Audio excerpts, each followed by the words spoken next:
I saw this tweet by The Hollywood Reporter, and I just had to do a video on it because this tweet just pissed me off. Just look at this headline here. As the first Skywalker and original Chosen One, could Anakin have a role in the rise of Skywalker? Notice the wording here. As the first Skywalker and original Chosen One. This means that these people, the Hollywood Reporter, the mainstream media, all of these type of people don't consider Anakin as the Chosen One necessarily anymore because we have Rey. And Rey is obviously going to end up being the ultimate Chosen One. The one that's going to finally take down Palpatine. Or at least that's kind of what it seems like is going to be happening. If the leaks are true anyways.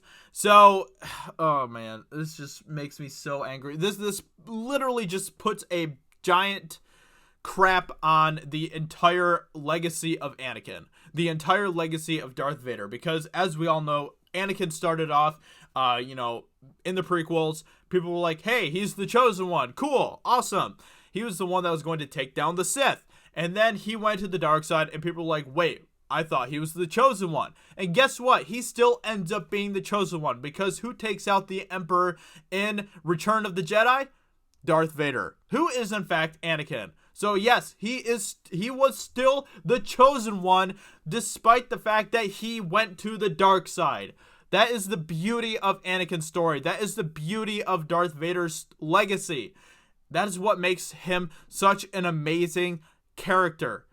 But now that is all just going to be tossed out the window, apparently, because now we have Rey. Why? You don't need Darth Vader. After all, he is a straight white male. And that's a big yikes. We can't have a straight white male being the ultimate hero, right? Can't have that. That will not fly under Disney. So now we have Rey. We are going to get to the article, by the way, because I do want to hear what they actually have to say about this and how they think Anakin should be returning. I do have my own theories about how I think Anakin could return, because I do think that Anakin is going to show up in Rise of Skywalker, and the way I think it might happen, I think that Rey might be a reincarnated Anakin. That's kind of where I'm leaning right now as far as my theory goes. But anyway, let's go ahead and look at what... By the way, which I think would be absolutely ridiculous. But anyway, I mean, okay. Ever since Palpatine came along in The Rise of Skywalker, I was like, this literally just completely cancels out Anakin / Darth Vader's legacy.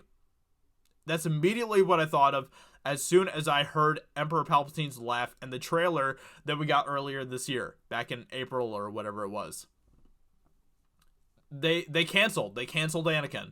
That's literally what happened.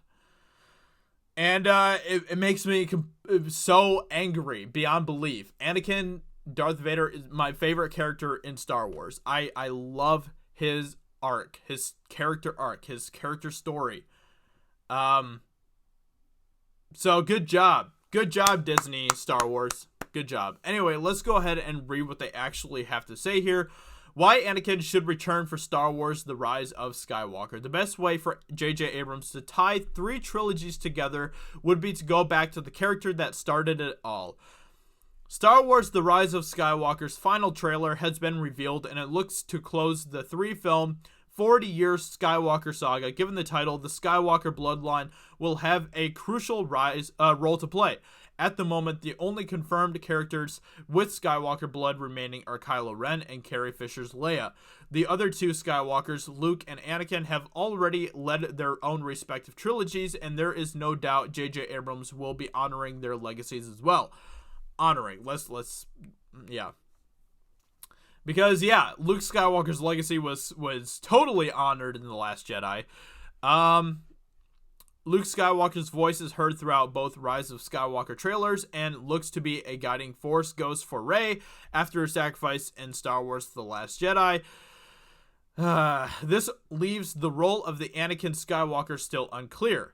The character has had important roles in both the original trilogy and the prequel trilogy. His mask will still serves as a symbol for grandson Kylo Ren. As the first Skywalker and original Chosen One right there in the article, what role does Abrams envision for him? Anakin's role in Star Wars is likely the most important across all sagas when put into proper context. In the Age of Rebellion, fans were introduced to Anakin through Darth Vader. The latter, arguably the most iconic cinematic villain of all time, is synonymous with Star Wars. From his unique design, operatic story arc, and James Earl Jones' unmistakable voice, Vader is rooted in the minds of fans and general audiences alike as the quintessential Star Wars character. The character was redeemed in Star Wars The Return of the Jedi by his son, Luke Skywalker, and appeared as a Force ghost alongside to cap off the original trilogy. 16 years later, George Lucas returned to Star Wars with Star Wars The Phantom Menace. While the trilogy was divisive among longtime fans, there is an entire generation that grew up with this set of films as their first interaction with Star Wars. For many, Anakin Skywalker is Hayden Christensen's portrayal before he was Darth Vader. Wait a second. Okay, here we go. Okay. Let's just get to what they actually have to say here. So how can Anakin Skywalker return in The Rise of Skywalker without overshadowing the other characters? One idea is for a fan-servicey Avengers Endgame style showdown. Rey has been trained by Luke Skywalker. Trained? And his Force Ghost is likely going to be assisting Rey in some fashion. Trained? Really? Really?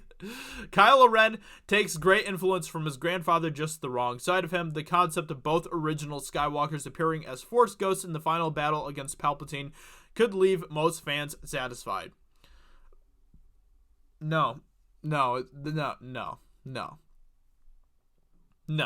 Still, Star Wars is known to be a bit subtler than Marvel, and there could be more subdued ways to make Anakin Skywalker work.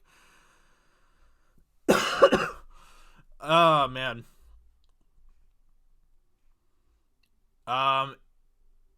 For Star Wars Force Awakens, there was concept images that made a brief appearance of Anakin as a distorted Force ghost.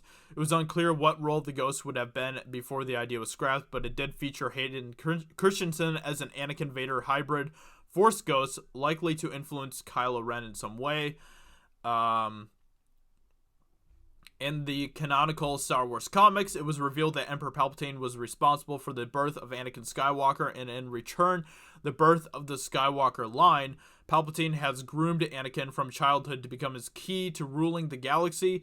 When he eventually wins, he turns his sights on Anakin's son, Luke, to be his next apprentice to further extend his rule. Luke Skywalker managed to defy the dark side, turn his father back to the light, and allow Anakin to deliver the final blow and defeat the Emperor.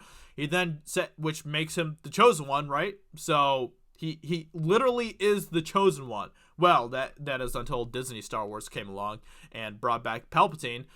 For viewers who grew up with the prequels, whose first connection to Anakin Skywalker was as a Jedi, not as Vader, having Hayden Christensen return in The Rise of Skywalker would be just as poignant as when original trilogy fans saw Mark Hamill's old Luke Skywalker in the final shots of The Force Awakens. Let's see. Anakin Skywalker has some role in the film. Whether that role to be a true finale of the Skywalker saga, The Rise of Skywalker needs Anakin Skywalker to have some role in the film. Whether that role is a full appearance or just a symbolic one, it is safe to say that Abrams has something in mind to have to leave the legacy of Star Wars in a good place. I literally don't. First of all, bring Palpatine back at all was a terrible mistake. It was absolutely a horrible mistake, and I don't see how on earth you could do the justice it deserves by bringing back Emperor Palpatine and then suddenly, out of nowhere, randomly bringing back Anakin to defeat him. Like, it just doesn't make any sense. There is no cohesion to that at all, and that's exactly what J.J. Abrams has been talking about, bragging about, is that how cohesive this ending is going to be for Star Wars.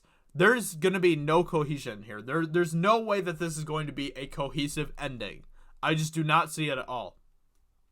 I don't see how you can bring back Anakin in a respectful way, especially after the way that you trashed Luke. I don't see how you are going to be able to do this and do it the proper justice. Making him, like, do you guys actually think that there is going to be a way for Anakin to come back as the chosen one and be the one that defeats Palpatine. I don't see it. Rey will be the one that ends up defeating Palpatine somehow. I mean, I just don't see how on earth Disney is going to let them make anybody else be the one that ends up defeating Palpatine, which is why I think Rey might be like reincarnated Anakin, which is just really stupid. It's a stupid idea. But at this point, you know, pretty much everything about this entire trilogy is stupid, so it might as well just fit right in with that, right? I don't know. This whole thing is just nonsense, and I think that they just completely took a crap on Anakin's entire legacy with bringing back Emperor Palpatine, and now suddenly that just makes Anakin's entire story void, which is just pathetic. So anyway, let me know in the comments below what you think. What do you think is going to be happening with Anakin if he does return in Rise of Skywalker? How do you think they're going to use him? And do you think that he's going to get the respect that he deserves? Let me know in the comments below what you think, and I will talk to you all very soon in another video. Talk to you later. Bye. Hey everyone, it's Jeremy from geeksandgamers.com, and if you're a fan of Geeks and Gamers, please go to our website, visit our merchandise store. We have t-shirts, hoodies, hats, beanies, tank tops, and in the very near future, we're going to have many more products for you to choose from. So thank you for the support. We appreciate it. You guys have a great day, and we will talk to you later.